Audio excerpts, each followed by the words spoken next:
I've talked to you at times about how people will come for prayer, wanting prayer for impartation. Probably most every one of us in the room have done that a number of times. I have, and you have, where we see the Spirit of the Lord working through an individual, and we're praying that the Lord will impart that grace, the grace that they carry into our lives. I don't treat it like, like the man or woman of God is a vending machine and we get to go out and put in a quarter and pull something out. It's not quite like that, but you do get to come before the Lord and ask, but he's the one who distributes gifts. He's the one who distributes graces for life and ministry. It's not so much according to our request as it is according to his design.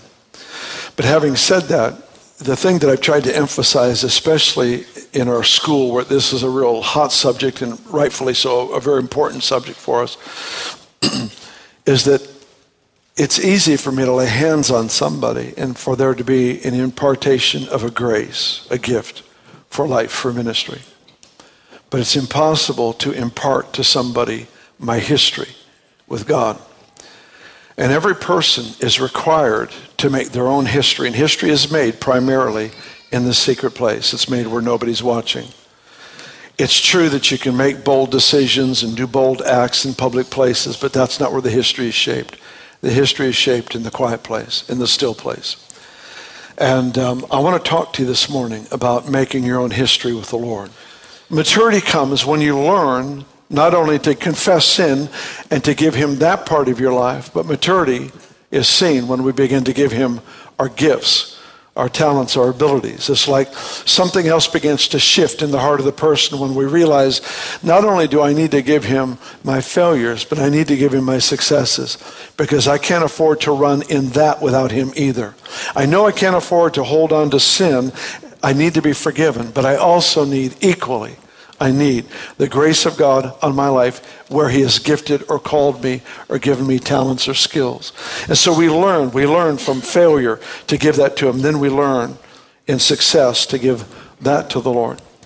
There's another part of our life where hopefully you have learned or are learning that when there's crisis, when there's difficulty, when there's trial, to come before the Lord.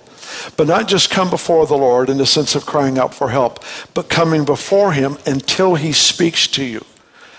I hear a lot of people that weep and cry and do all kinds of things, but because there's no encounter with the Lord and there's actually no faith expressed in the environment, they leave the same way they went in. And that's the one thing I would like to share, is that when you come into the presence of the Lord, if you come with absolute abandonment to him and you'll stay until he speaks, you will leave different than you came.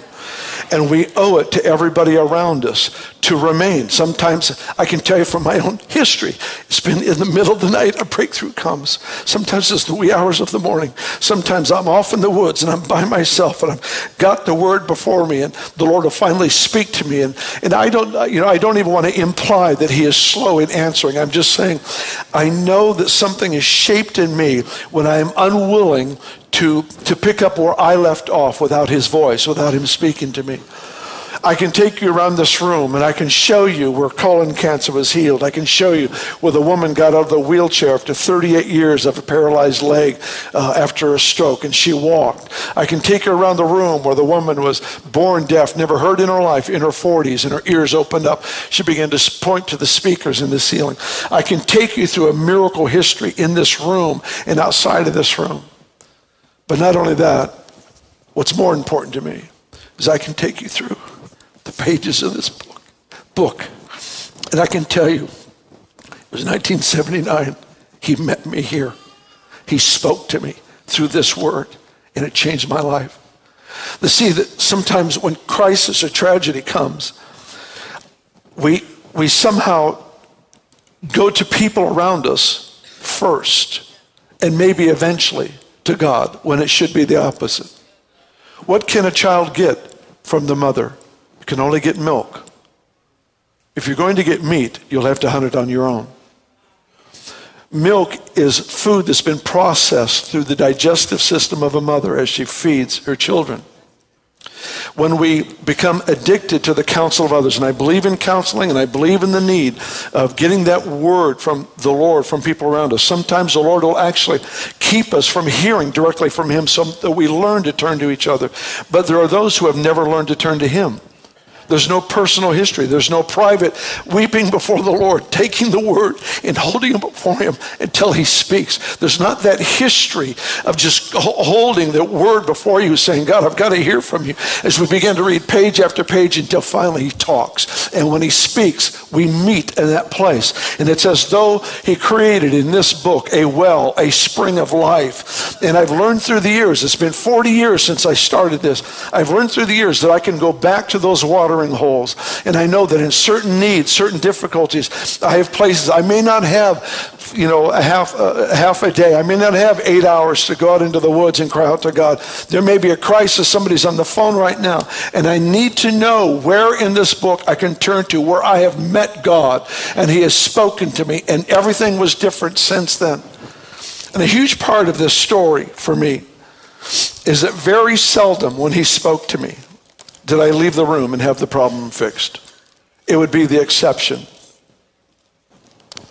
Usually, I leave that encounter with the Lord having to face the same problem that drove me into his presence. But this time, I have an anchor. This time, I have an answer. This time, I have something that has infected me and changed the way I think, the way I perceive, the way I act towards that which has opposed me. And I'll tell you, for me personally, my own history, I just begin to read. I may read 20 Psalms in one sitting, but I keep reading until he speaks to me. And what happens is you start creating a history.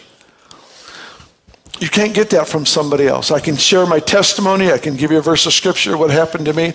But at some point, that portion of scripture is going to have to be your possession. And you would say, well, the whole Bible is mine. I claim every promise. That sounds good on paper. But it's not how life is lived. It's not that simple. To have a resurrection, you have to have a death. You have to come in and die and have the Lord speak and change everything from that point on. There has to be that encounter where your agendas die. Everything about you that makes up your life, you lay it down and he speaks. And the identity comes from his voice. Man shall not live by bread alone, but by every word that proceeds. Life itself comes from his voice. And the most intimate connection of our life is the fact he talks. And he talks to us. A history with God is something that you develop in your own time, where you get before the Lord with crisis, with tragedy, and you hear that word of the Lord. If you don't seek him in crisis, you'll never seek him in your success. And the one thing the Lord works hard to keep us from is from the blessing that would destroy us. He longs to release increase of blessing, of favor, of resource upon us as people, that we can be more effective and more useful in this life. But he also knows what will destroy me. And if difficulty doesn't drive me into this presence, then success never will. And the great challenge in life is not what do you do with problems. The great challenge is what do you do with praise? What do you do with applause? What do you do with favor? Proverbs 27, verse 21 says that a man is tested by the praise that is given to him. You see, instinctively, we know, at least we should know, to come into the presence of the Lord and to find an answer when we face difficulty. The problem is if you don't learn to dig a well in that moment, have an encounter with God, and learn to feed on portions of Scripture that he speaks and makes alive to you then when the blessing and the favor begins to come, it will not take you into his presence. And what that means is you've just chosen a place where you're going to level off. Some people only know the Lord through answering crisis, and they've never discovered him who takes them not only out of the red, but into the black. A lifestyle where they become a resource now for other people. This is the call of the Lord on the people of God, is developing a history where you meet with the Lord over his word. I'm specifically talking, there's a number of ways that the Lord has spoken to me through the years and really impacted my life. But I would say the initial place where I began to meet the Lord and encounter the Lord deeply and profoundly in a way that changed me was over the word. To bring his word, to open it before him and just begin to read and pray. You don't have the right to take this word and twist it to your own advantage. But read until that presence, that Spirit of God, enlightens something in your heart. And suddenly there's food for the soul that enables you to not only have an answer for a problem, but to become the answer for a problem. This thing is living. It's a living word. It's a living word. What I'm trying to encourage you in is develop a history with the Lord. Develop a history. Let the first response to crisis be to cry out to the Lord.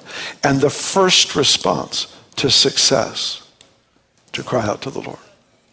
The first response.